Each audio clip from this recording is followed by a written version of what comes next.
Hello guys, so I am Priyal and आज से हम एजुकेशन एंड सोसाइटी के जो सिलेबस है उसको कंप्लीट करेंगे। So stay tuned with my videos. Okay, thank you.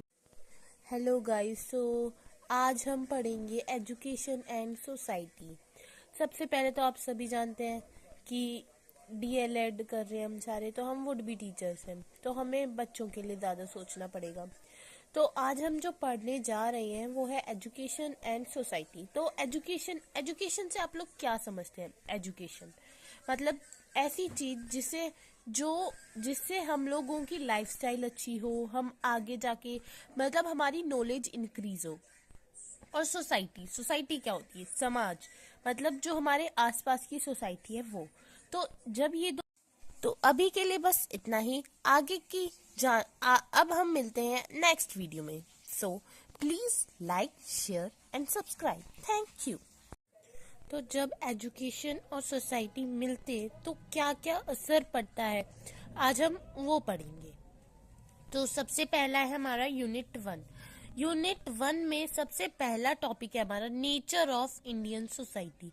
मतलब कि इंडियन सोसाइटी का नेचर कैसा है। नेचर का क्या होता है कि मतलब उसका बिहेवियर, मतलब वो कैसा है खुद। तो हमारी इंडियन सोसाइटी, हम सारे इंडियंस हैं, तो हमारी इंडियन सोसाइटी कैसी है, ये मेनली हमें बहुत कुछ, इसमें ऐसा कुछ नहीं है जो हमें नहीं पता। हमें मेनली सब कुछ पता है, बस थोड़ा सा एक ब्रीफ चाहिए हमें, ताकि हमें पता चले जो हमें पता है वो कहाँ यूज होगा।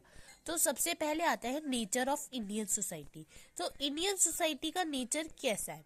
सबसे पहले जो सोसाइटी है, इंडियन सोसाइटी है, वो एक वेलकमिंग सोसाइटी है। मतलब कि जैसे कि अगर हमारे घर में, मेनली घर में अगर कोई आता है तो हम ये तो नहीं कह देते कि क्यों आए हो हमारे घर में, जाओ हमें नहीं रखना, ऐसा तो नहीं कहते।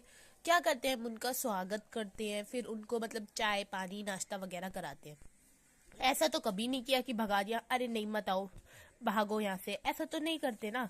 तो ऐसे इंडियन जो है, मतलब इंडियन सोसाइटी जो है, वो लोग कैसे है, वो एक वेलकमिंग सोसाइटी है। जो भी कल्चर, जो भी मतलब कुछ भी कल्चर आ रही है, कोई डाइवर्सिटी आ रही है, उसको स्वागत करेंगे। मतलब अगर वो आके यहाँ रहना चाहती है तो उसको ये नहीं बोलेंगे कि भागो हम नहीं रखेंगे आपको, वो आके रह सकते हैं, हम उनका स्वागत करते हैं। जैसे तभी तो हमारे इंडियंस में क्या क्या। फिर आते हैं मल्टी कल्चर। तो इंडिया एक मल्टी कल्चरल कंट्री है। यहाँ बहुत टाइप के कल्चरल रहते हैं। मोर देन 1,000 कल्चर, मतलब 1,000 से भी ज्यादा कल्चर जो है वो इंडिया में पाए जाते हैं। हर कल्चर का अपना ओन ट्रेडिशन है, जैसे कि अपने अलग कस्टम्स, मतलब अपने अलग रीति रिवाज हैं, अपनी अलग dresses, food, festival, language, God, मतलब सब अलग अलग हैं। फॉर एग्जाम्पल, जैसे हम लोग हैं, हम लोग क्या हिंदू, मतलब हिंदू लोग क्या मानते हैं, हिंदुओं का अलग वो होता है, हमारे अलग फेस्टिवल्स हैं, दिवाली। और मुस्लिम्स का क्या होता है, ईद वगैरह। डिफरेंट डिफरेंट कल्चर्स के लोग यहाँ रहते हैं, ठीक है। जैसे कि मतलब उत्तराखंड की बात करें तो उत्तराखंड के अलग कल्चर्स हैं, राजस्थान के अलग कल्चर हैं, और हरियाणा के अलग हैं, ऐसे ही। फिर आते हैं हम मल्टी रिलीजन में। इंडिया एक मल्टी रिलीजियस कंट्री है, मतलब यहाँ बहुत टाइप के, बहुत मतलब बहुत क्या सारे ही रिलीजन यहाँ पाए जाते हैं। जितने वर्ल्ड में, ओवरऑल वर्ल्ड में जितने रिलीजियंस फॉलो किए जाते हैं वो आपको इंडिया में पाए जाएंगे। फिर इंडिया के कल्चर में इतनी कैपेसिटी है कि वो अगर अपना रिलीजियस, जो अपना धर्म है, उसको आगे बढ़ाना चाहें तो वो बढ़ा सकते हैं। फिर जो इंडिया का जो स्पिरिचुअल, मतलब इतना पूजनीय जो धरती है इंडिया की, उसने बहुत सारे रिलीजियंस को जन्म दिए है, जैसे कि हिंदुइज्म, सिखिज्म, जैनिज्म, बुद्धिज्म वगैरह वगैरह। कुछ ऐसे धर्म भी हैं जो कि वेस्ट और सेंट्रल एशिया से इंडिया में आए हैं, जैसे कि इस्लाम, क्रिश्चियनिटी, जुडाइज्म, जोरोआस्ट्रियनिज्म, ये सारे इंडिया में आए। तो जुडाइज्म है यहूदी तो आपने सुना होगा। फिर पारसी भी आपने सुना होगा। तो ये सब कहाँ से आए हैं? सेंट्रल एशिया या वेस्ट साइड से, ठीक है। जो सारे के सारे रिलीजियंस जो हैं वो अलग ही रोल प्ले करते हैं, मतलब बहुत इम्पोर्टेंट रोल प्ले करते हैं सोसाइटी में हारमोनी, यानी कि मतलब हारमोनी वो बनाने में, पीस शांति रखने में, वगैरह वगैरह। मतलब जगह जगह से लोग आकर इंडिया में सेटल्ड हो गए अपनी अपनी सोसाइटीज़ को लेके। तो डिफरेंट डिफरेंट सोसाइटीज़ के लोग आकर वेल मैनर्ड तरीके से जब सेटल्ड हो गए तो उन्होंने क्या क्रिएट किया, मल्टीलिंग्विस्ट सोसाइटी को क्रिएट किया इन लोगों ने। अब हम इंडियन सोसाइटी के नेचर की बात कर रहे हैं तो उसमें मेन चीज़ें आएंगी कास्ट, क्लास, मल्टीलिंगुअल, और फिर क्या आएगा, मल्टी कल्चर, मल्टी रिलीजन। जो हमारा सिलेबस है उसको भी तो करना पड़ेगा ना। तो कास्ट मेनली 4 टाइप्स की होती हैं जो मैंने आपको बताया था, general caste, other backward class, schedule caste और शेड्यूल ट्राइब्स। वही जो लोग कबीले में रहते हैं वो शेड्यूल ट्राइब्स में आ जाते हैं। तो आप में से भी बहुत सारे लोग होंगे जो कि मतलब इन कास्ट में, मतलब सब लोग इन कास्ट में से ही होंगे, है ना। फिर आती हैं क्लासेस। तो मेनली 3 क्लासेस में डिवाइड है, lower class, middle class and upper class. So ये मैं आपको बता ही चुकी हूँ, तो मैं आगे चलते हैं। फिर आता है मल्टीलिंगुअल। तो इसमें जैसे कि आप देख सकते हैं मैंने यहाँ लिखा हुआ है बहुभाषी मतलब बहुत सारी भाषाओं का मिक्सचर। तो इंडिया एक ऐसी कंट्री है जिसकी लिंग्विस्टिक डाइवर्सिटी मतलब बहुत सारी डाइवर्सिटी का सम अप होके इंडिया में रह जाता है, ठीक है। तो 22 लैंग्वेजेस हैं जिनको कॉन्स्टिट्यूशन ने एक्सेप्ट किया है। उनमें से 114 जो है वो रिलीजियन लैंग्वेज मतलब कि रीजनल लैंग्वेज हैं जो कि अलग अलग धर्म के लोग बोलते हैं। फिर 1000 ऐसी लैंग्वेजेस हैं जिनको मतलब 1000 ऐसी डाइल्यूट्स हैं जो कि मतलब बोलियां 1000 प्रकार की बोलियां हैं जो बोली जाती हैं। फिर अब आते हैं इंडिया ने जो है वो लैंग्वेज को 5 फैमिली में डिवाइड किया है।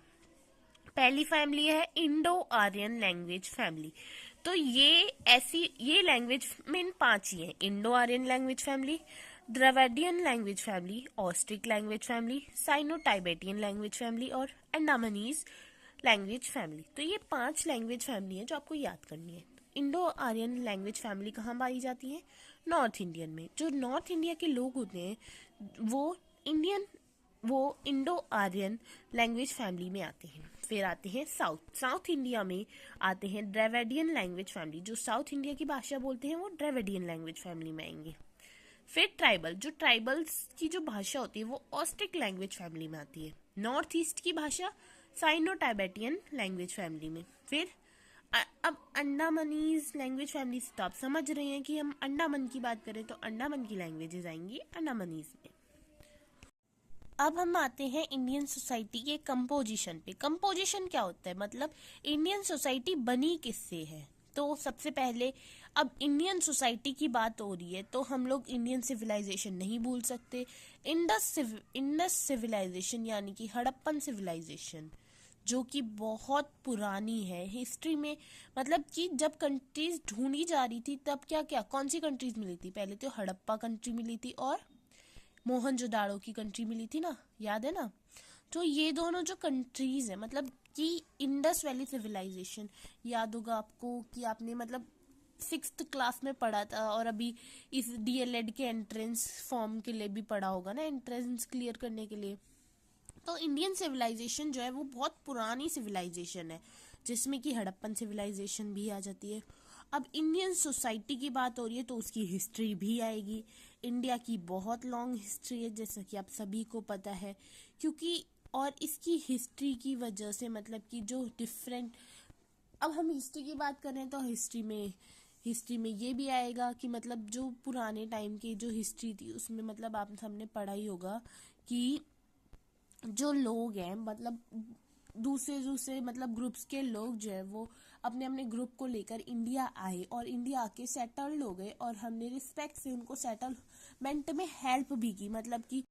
फिर आते हैं रिलीजियस ग्रुप्स, मतलब कि कई प्रकार कई समूह है, मतलब रिलीजियन के बेसिस पे बहुत सारे ग्रुप्स डिवाइड हो रखे हैं, जैसे हिंदू ग्रुप हो गया, मुस्लिम ग्रुप हो गया, ऐसे ही बहुत सारे। और अब आते हैं इंडियन सोसाइटी के, तो सबसे मेन पॉइंट हो गया वैनिशिंग जॉइंट फैमिली सिस्टम, जो हमारे परिवार में मतलब पहले के टाइम में जाए तो क्या होता था, सारे साथ ही रहते थे। पर अब क्या है, अब 4 लोग अलग रह रहे हैं, 4 लोग अलग रह रहे हैं, शादी के बाद अलग रह रहे हैं, तो मतलब माइग्रेशन कर करके वो लोग अलग रहने लगे। तो जो जॉइंट फैमिली सिस्टम है वो खत्म हो रहा है। पहले क्या होता था, राजा हाँ, तो जैसे इंडियंस में, हमारे इंडियंस में बोला नहीं जाता अतिथि देवो भव, मतलब जो मेहमान है वो भगवान का रूप है। और दूसरा वसुदेव कुटुंबकम, मतलब कि पूरी की पूरी जो दुनिया है वो हमारा परिवार है, ऐसा बोला जाता है। और क्या होता है इंडियन सोसाइटी में, हम सबकी रिस्पेक्ट करते हैं,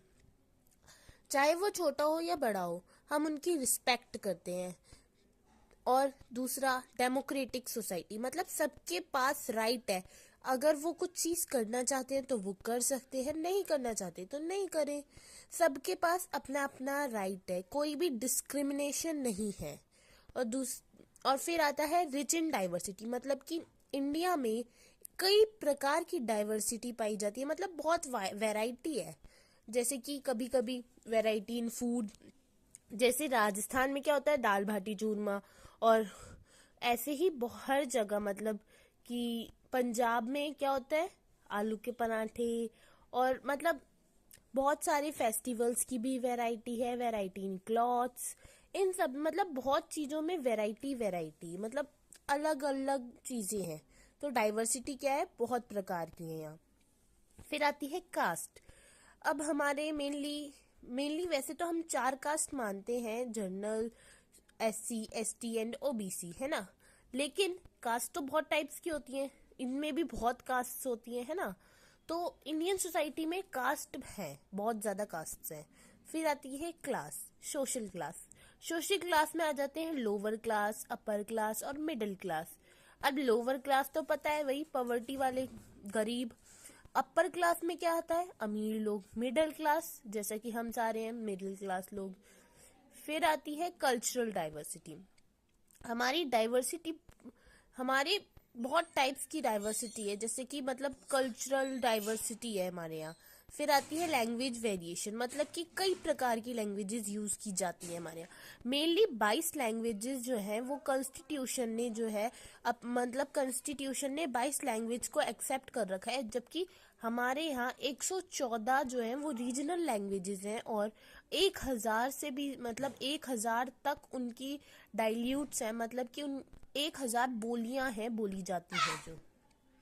hello guys, so I am Priyal और मैं लेके आई हूँ आप सभी के लिए DLED के जो है एजुकेशन एंड सोसाइटी के जो सिलेबस है आपका, उसके रिलेटेड मैं आपके लिए सबके लिए वीडियोस लेके आई हूँ। अगर आप उन वीडियोस को देखोगे ना तो गाइस, मतलब अगर आप इन वीडियोस को देखोगे, इस वीडियो को देखोगे, तो आपका मेन टॉपिक जो है वो कंप्लीट हो जाएगा। और दूसरा कि मतलब आपको फालतू में कहीं और बुक्स से पढ़ने की जरूरत नहीं पड़ेगी, बुक्स से पढ़ लेना वैसे। बाकी आप सभी के लिए, अब आप स्टार्ट कर रहे हैं एजुकेशन सोसाइटी, तो सबसे पहले आप वुड बी टीचर्स हैं, तो आप सभी को पता होगा हैंड्स ऑन एक्सपीरियंस क्या होता है। तो हैंड्स ऑन एक्सपीरियंस करने के लिए, मतलब आप जब कुछ काम करोगे तभी आपको पता चलेगा कि हम क्या करें, तो लर्निंग बाय डूइंग है ना। तो आप सभी एक काम कीजिए, अपने साथ पेन एंड और कॉपी ले लो, और मतलब जो जो आपकी अंडरस्टैंडिंग बने उसको अपनी कॉपी में लिख लेना, ताकि आपको जो पॉइंट्स है, मतलब टॉपिक है, वो ढंग से क्लियर हो जाए। ओके, तो लेट्स स्टार्ट। बाद फिर उसके बाद आता है फॉल इन वैल्यू सिस्टम, मतलब कि वैल्यूज, मतलब जो हमारी वैल्यूज हैं। तो जैसे कि आप देख सकते हैं आजकल इतना मॉडर्नाइजेशन हो गया है कि लोग अपनी वैल्यूज भूल गए हैं। जैसे कि अब कोई भी अपनी ना बात पे टिकता नहीं है, तो सब अपनी वैल्यूज भूलने लगे हैं। पहले क्या था, पहले तो सब अपनी, वो होता है ना, वचन जाए पर, मतलब जान जाए पर वचन ना जाए, तो मतलब तब वैल्यूज थी, अब खत्म हो गई, मतलब कम हो गई है।